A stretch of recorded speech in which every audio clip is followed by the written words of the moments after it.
सभी मेरे 8वीं कक्षा के विद्यार्थिनियों को इस श्रव्य माध्यम के द्वारा पढ़ाने के इस कार्यक्रम में आपको मैं स्वागत करता हूँ। तो बच्चों, पिछले वीडियो में पिछले अवधि में मैंने आपको प्रार्थना कविता के बारे में और सेतुबंध परीक्षा के बारे में पढ़ाया था। तो बच्चों, आज मैं आपके सामने हिंदी व्याकरण को लेकर हिंदी व्याकरण को पढ़ाने के इरादे से उपस्थित हूँ। तो बच्चों, हिंदी व्याकरण में आज का विषय रहेगा हिंदी व्याकरण का सबसे बेहतरीन और महत्वपूर्ण जो पाठ है संज्ञा। संज्ञा यानी इंग्लिश में नाउन के नाम से जानते हैं, तो वही कन्नड़ में नामपद अर्थदल्लि ಹೇಳ್ತಾರೆ। तो बच्चों, आज हम इस संज्ञा यानी नामपद के बारे में थोड़ा सा जानकारी हासिल करें। तो बच्चों, मैं आपको बताने से संज्ञा पाठ को पढ़ाने से पहले आपको बताना चाहूँगा कि इस संज्ञा का जो भाग जो है आप पिछले 5th में या 6th में या 7th में इसके बारे में आप लोग ठीक ठाक से समझे होंगे और पढ़े भी होंगे। मैं विश्वास करूंगा कि ये जो हिंदी का व्याकरण का जो पाठ आपको किसी तरह की दिक्कत समझने में दिक्कत नहीं होगी। तो बच्चों, आपके मोबाइल के पर्दे पर संज्ञा का अर्थ आप देख रहे हैं या संज्ञा का डेफिनेशन अथवा इस संज्ञा का परिभाषा आप अपने मोबाइल के पर्दे पर देख रहे हैं, यानी डेफिनेशन। तो बच्चों, संज्ञा का अर्थ जो है आसान है। किसी भी व्यक्ति हो या स्थान हो या वस्तु हो, हर एक के नाम होते हैं। उसी नाम को ही हिंदी में संज्ञा कहते हैं। नाम पदंत करितर, सही है। तो आपके मोबाइल के पर्दे पर यहाँ पर उसका डेफिनेशन आ रहा है कि यह भी कहा जाता है कि किसी का नाम है उसी के संज्ञा है। इससे वह जाना जाता है कि किसी व्यक्ति हो या वस्तु हो या स्थान हो या किसी व्यक्ति के भीतर छिपे हुए गुण या दोष हो या उनके भावनाएं क्यों न हो, उसी को क्या बोलते हैं? संज्ञा कहते हैं। तो बच्चों, संज्ञा का अर्थ है किसी व्यक्ति, वस्तु, स्थान या भाव के नाम को सूचित कराने वाले शब्दों को ही संज्ञा कहते हैं। अगर आपको इसका अर्थ नहीं हुआ तो उदाहरण की तरफ हम देखेंगे। उदाहरण आपके मोबाइल के पर्दे पर आ रहा है कि जैसे कि राम एक व्यक्ति का नाम है, उसका नाम है संज्ञा कहलाता है।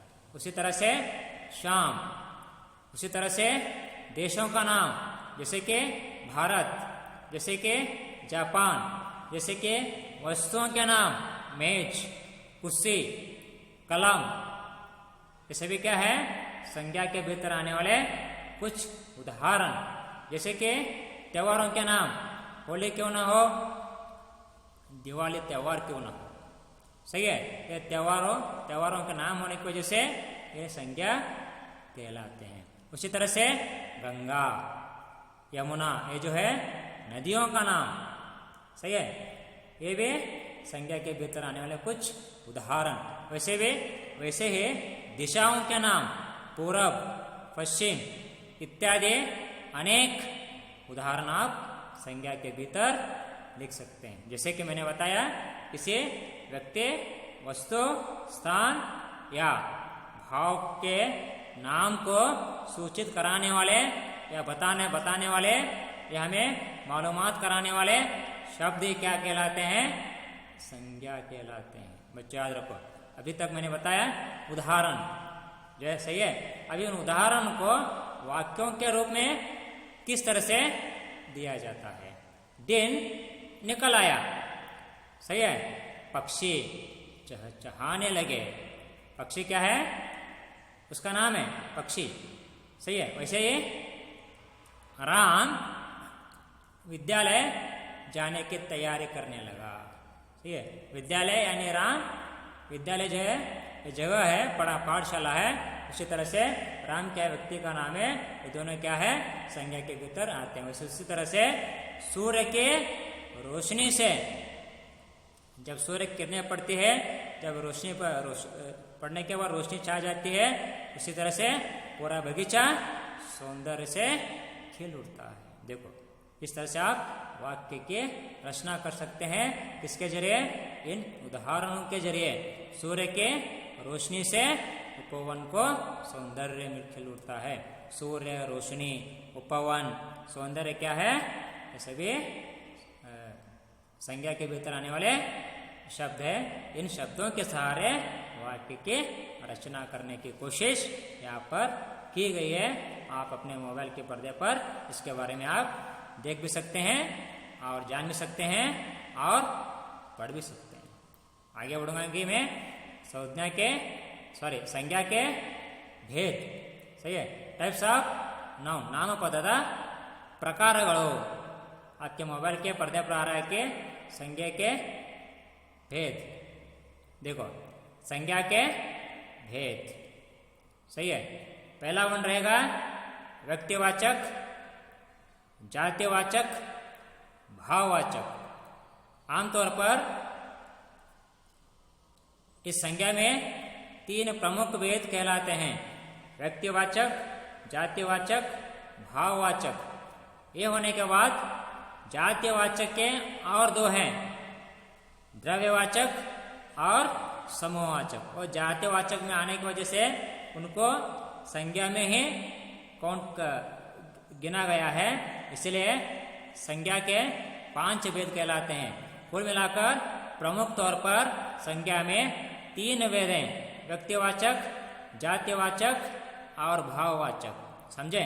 व्यक्तिवाचक, जातिवाचक, भाववाचक। और जातिवाचक में 2 भेद हैं, जैसे कि द्रव्यवाचक और समूहवाचक। तो बच्चों, आपके मोबाइल के पर्दे पर इस तरह की चार्ट के रूप में आप देख रहे हैं कि टाइप्स ऑफ नाउन, ನಾಮಪದದ ಪ್ರಕಾರಗಳು. ವ್ಯಕ್ತಿವಾಚಕ, ಜಾತಿವಾಚಕ, ಭಾವವಾಚಕ, ಹಾಗೆಯೇ ಜಾತಿವಾಚಕದಲ್ಲಿ द्रव्यवाचक ಹಾಗೂ समूहवाचक. तो बच्चों में आगे बढ़ूंगा. देखो यहाँ पर व्यक्तिवाचक संज्ञा को इंग्लिश में प्रॉपर नाउन के नाम से जाना जाता है.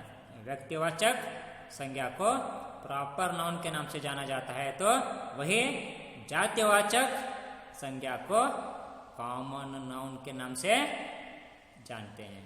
तो भाववाचक संज्ञा को एब्स्ट्रैक्ट नाउन करके पुकारते हैं. तो द्रव्यवाचक संज्ञा को मटेरियल नाउन के नाम से पुकारते हैं. समूहवाचक संज्ञा को कलेक्टिव नाउन से पुकारते हैं. तो बच्चों, कुल मिलाकर संज्ञा के 5 भेद होते हैं.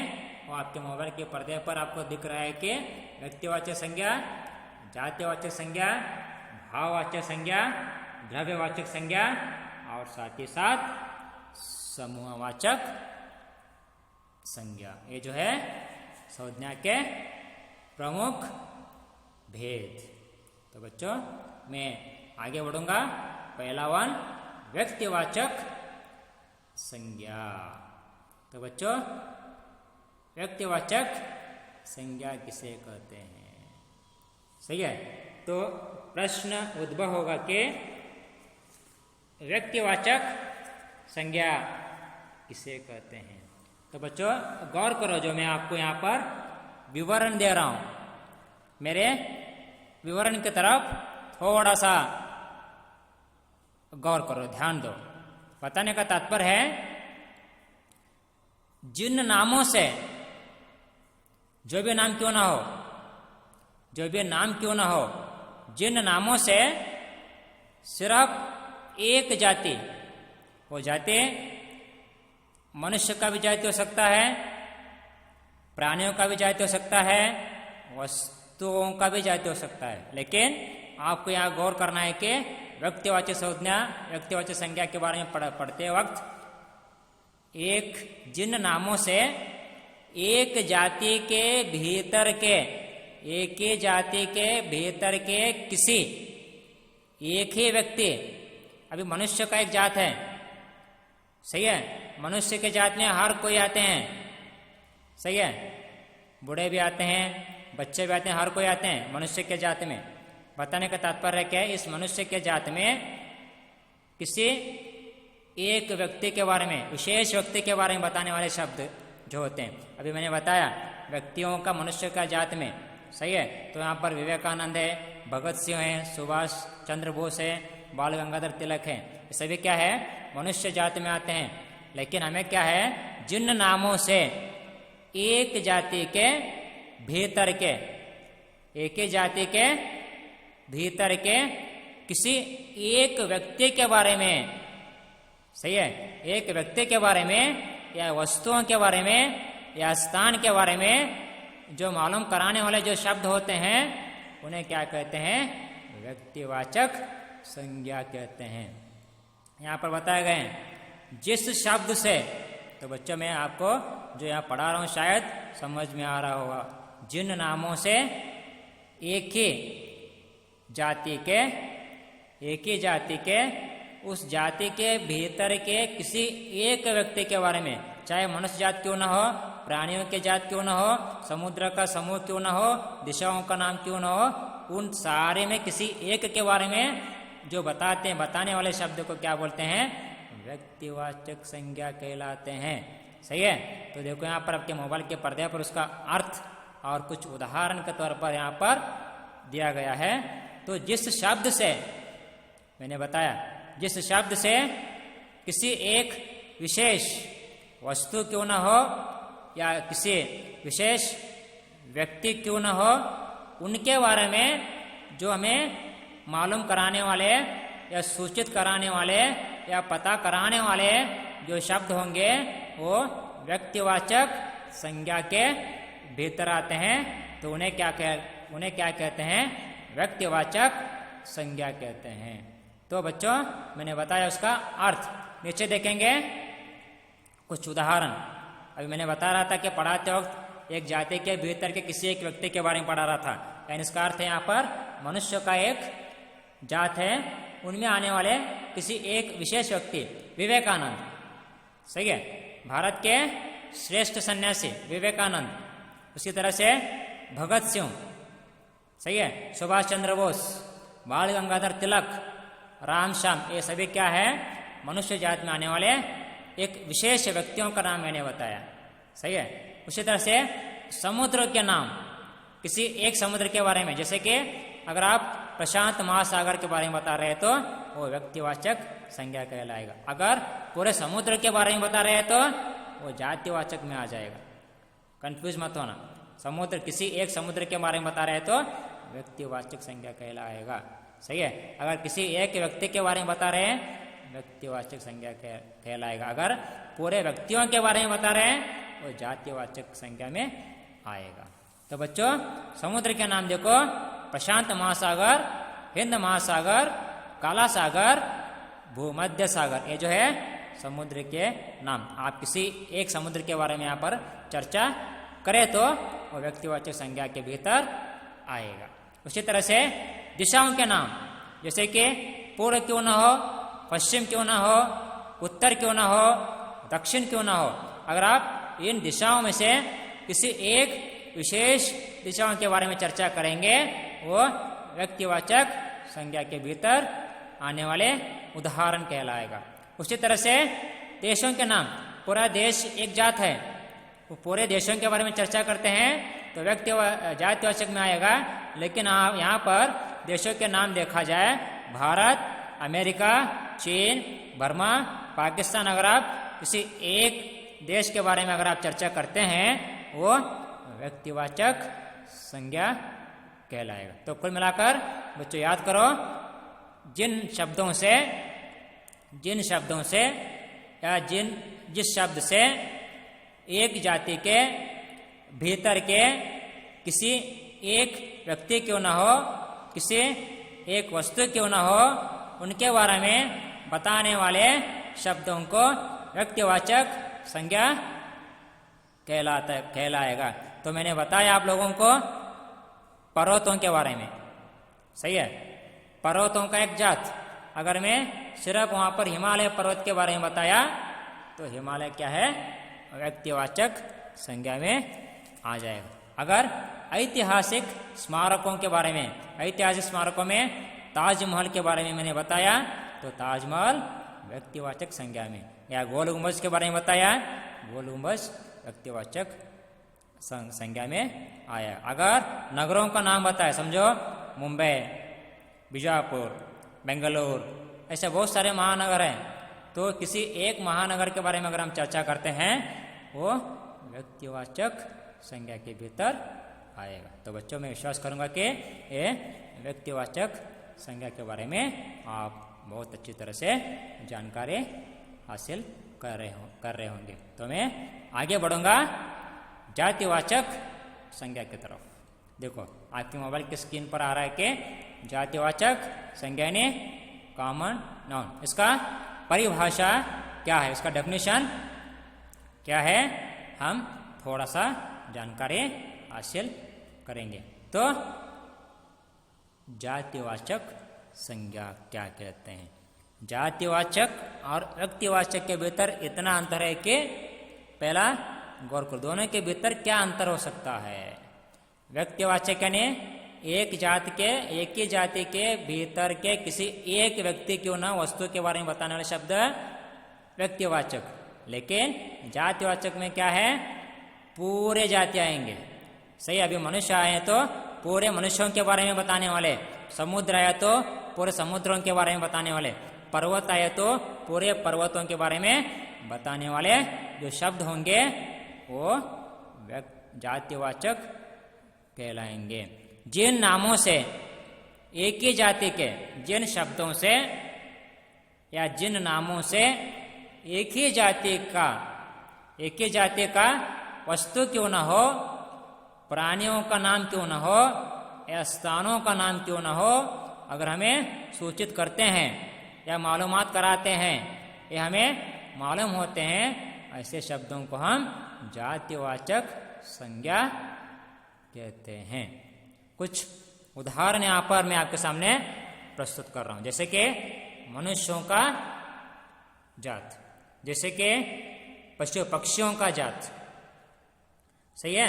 कक्षा के बारे में आप बात कर रहे हैं तो पूरे कक्षा में रहने वाले हर कोई जो है जातिवाचक संज्ञा में आते हैं। जैसे कि यहाँ पर संबंधियों का नाम, व्यवसायों का नाम, पदार्थों के नाम, व्यवसाय पदार्थों के नाम, कार्यों के नाम क्या है, पूरे जातिवाचक में आते हैं। जैसे कि माता, पूरे माता आएंगे, जगत में रहने वाले पूरे माँ जो कहलाएंगे, माता के एक जात में पूरे आएंगे। पिताओं के पूरे, भाइयों का, बहनों का, मंत्रियों का, टीचरों का, चोरों का, सही है, दगाबाजी करने वालों का, सभी लोग क्या है इसमें आएंगे।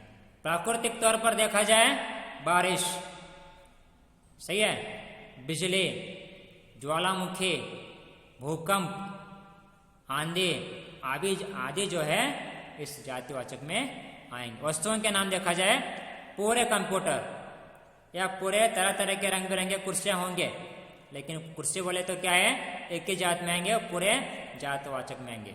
उसी तरह से मेज, पुस्तकें अलग अलग हैं, अलग अलग ज्ञान देते हैं, लेकिन पुस्तकों का जात एक होने की वजह से पूरे पुस्तक क्या होंगे, जातिवाचक में आएंगे। उसी तरह से कलम, मालूम हो, तरह तरह के रंग बिरंगे आपको लिखने के लिए कलम मिलते हैं, इन कलम क्या है, सिर्फ एक कलम के बारे में नहीं बता रहा है मैं यहाँ पर, पूरे कलम के बारे में बता रहा हूं। तो कलम क्या है, जातिवाचक संज्ञा में आएंगे। उसी तरह से मकान, पूरे मकान जो है, तरह तरह के मकान बनाया गया है, वो पूरे मकान क्या होंगे, जातिवाचक संज्ञा के भीतर आएंगे। उसी तरह से पशु पक्षियों के नाम, जैसे कि गाय, गाय का भी एक जात, भैंसों का जात, बैलों का जात, घोड़ा, कौवा, तोता, मैना आदि जो है पूरे इस जातिवाचक संज्ञा के भीतर आने की वजह से ये जातिवाचक संज्ञा के कुछ उदाहरण आप अपने मोबाइल के पर्दे पर देख सकते हैं, या आप पढ़ भी सकते हैं।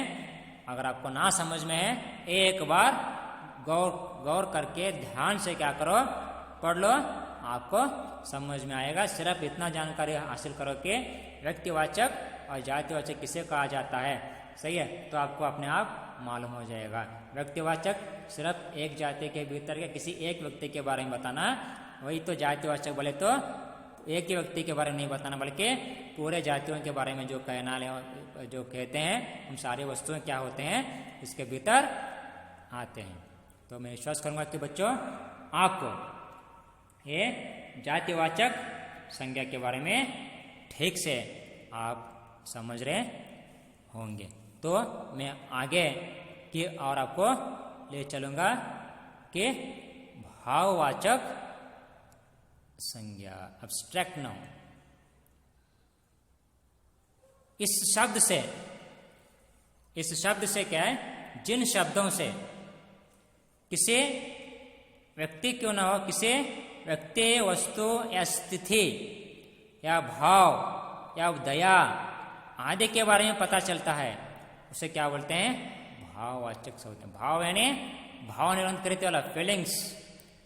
ये भावनाओं को हम छू भी नहीं सकते, ना ही देख भी सकते हैं।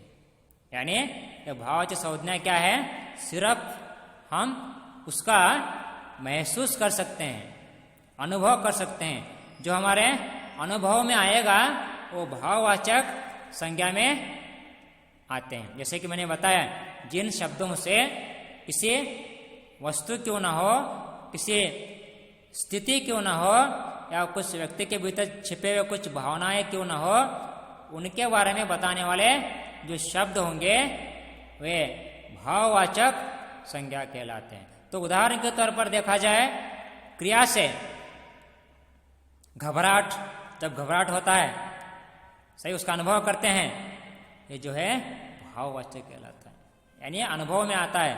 सजावट, घर का सुंदर से आप सजावट कर रहे हैं, ये तो अनुभव है, एक भावनाएं। दौड़ना, सही है, और चढ़ाई, बहाव, मारना, ये क्या है, पूरे भाववाचक में आता है। विशेषण से कठोरता होना, बहुत ही कठिन निर्धार लेना। मिठास, खाते वक्त अच्छा लगेगा, मिठास लगेगा। गर्मी के दिनों में गर्मी के महसूस होती है, थकान होती है। सर्दियों के दिनों में सर्दी होती है।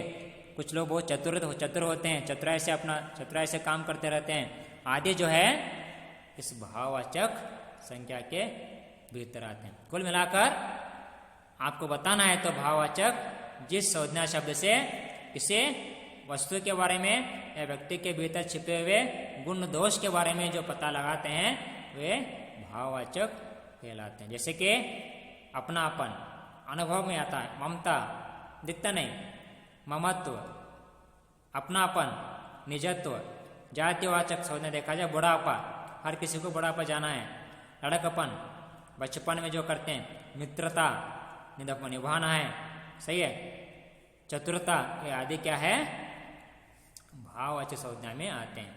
जैसे कि शाबाश बोलना, दूरी रखना, समीप रखना, वाह वाह कहकर उन्हें प्रेरणा देना, ये सभी क्या है, भाववाचक में आने वाले कुछ उदाहरण है। तो बच्चों, जिन संज्ञा शब्दों से किसी वस्तु या स्थिति या भाव या दया आदि का पता चलता हो तो उसे क्या बोलते हैं, भाववाचक संज्ञा कहते हैं।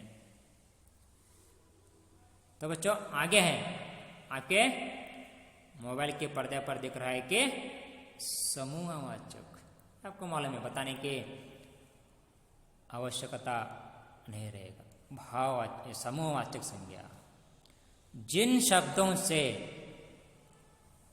समूह, सही है, ग्रुप होना या समुदाय कहते हैं, समूह या समुदाय के बारे में पता लगता है तो उसे समूहवाचक संज्ञा कहते हैं।